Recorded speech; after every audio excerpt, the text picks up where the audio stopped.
વડોદરા શહેરના new VIP road ઉપર આવેલી સોડાની ફેક્ટરીમાંથી બાળ મજૂરી કરતા 10 જેટલા બાળકોને મુક્ત કરવામાં આવ્યા હતા. વડોદરા એન્ટી હ્યુમન ટ્રાફિકિંગ યુનિટને હરણી પોલીસ સ્ટેશન વિસ્તારમાં પેટ્રોલિંગ દરમિયાન બાતમી મળી હતી કે જ્યોતિ બોટલિંગ ફેક્ટરીનો માલિક સગીર બાળકો પાસે બાળ મજૂરી કરાવી તેમનું આર્થિક અને માનસિક શોષણ કરે છે.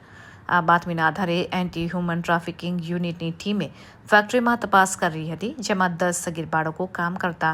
જાણવા મળ્યું હતું. આ બાળકોનું આર્થિક અને માનસિક શોષણ થઈ રહ્યું હોવાનું જણાઈ આવતા ફેક્ટરીના માલિક પ્રકાશ ઠાકુર કેશવાણી રહેઠાણ પ્રેમપ્રકાશ આશ્રમ સામે વારસિયા વડોદરા, જેની વિરુદ્ધ હરણી પોલીસ સ્ટેશનમાં ફરિયાદ નોંધાઈ છે અને ફેક્ટરી માલિક વિરુદ્ધ જુવેનાઇલ જસ્ટિસ એક્ટ 2015ની કલમ 79 અને child labour prohibition and regulation act 1986ની કલમ 14 મુજબ ગુનો નોંધીને કાયદેસરની કાર્યવાહી શરૂ કરવામાં આવી છે. મુક્ત કરાયેલા 10 બાળકો અને તેમના સગા સંબંધીઓનું એન્ટી હ્યુમન ટ્રાફિકિંગ યુનિટની ટીમ દ્વારા યોગ્ય કાઉન્સેલિંગ કરવામાં આવ્યું હતું અને બાળકોને ફરીથી બાળ મજૂરીમાં ન જાય તે માટે જરૂરી સમજ પણ આપવામાં આવી હતી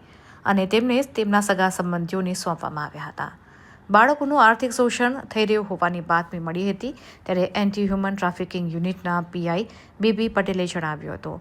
કે બાળકોનું આર્થિક અને માનસિક શોષણ થઈ રહ્યું હોવાની બાતમી મળતા જ અમારી ટીમ સ્થળ ઉપર પહોંચી ગઈ હતી અને 10 બાળકોને મુક્ત કરાવ્યા હતા અને આ તમામ બાળકોને તેમના પરિવારને સોંપવામાં આવ્યા હતા. સાથે જ તેમનું કાઉન્સેલિંગ પણ કરવામાં આવ્યું હતું.